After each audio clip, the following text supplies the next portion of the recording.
Okay, so that's basically module two. We've been speaking about costing and how we determine the cost of what we do so that we can feed that cost into our financial equation.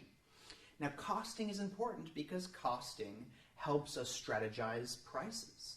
And prices, right, revenue equals price times volume. So what can I sell something at?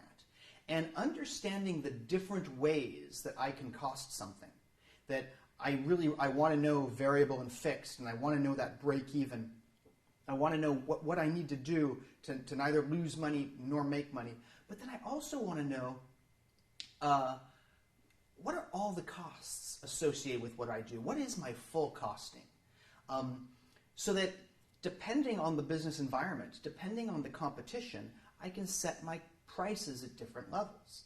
For example, when business is bad and competition is high, everyone's just kind of going through a rough spot, I really want to know what's my direct cost. Because if I get somebody wanting a bid from me and I want to bid this job, well, man, right now times are hard. I need every extra dollar in my company that I can bring in. So I'll bid that job at just over the direct cost because I know other people are suffering too, and they're going to bring down their prices. So I'm going to use the lowest bid I can give, but I got to make sure it's not going to cost me any money, right? So that's when I'm probably going to want to just look at what are my direct costs, and if I can sell something and bring a little bit of money in, fine. It'll help cover my rent this month. It'll reduce my losses that I'm likely to incur. Well, how about when business is going really well? When I'm working at capacity?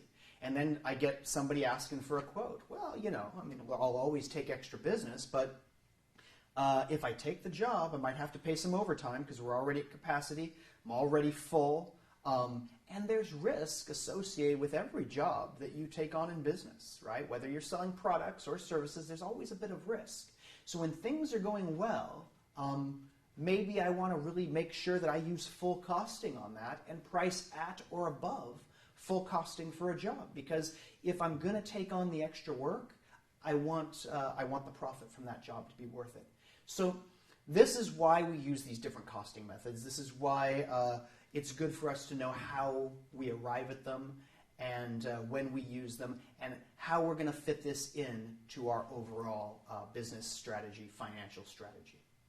Okay, thank you very much. And in the next lesson, we're going to look at, or the next module, I should say, we're going to look at ratios, how we use ratios to evaluate businesses and see how they're doing and gain some insight into what's really going on. I'll see you then.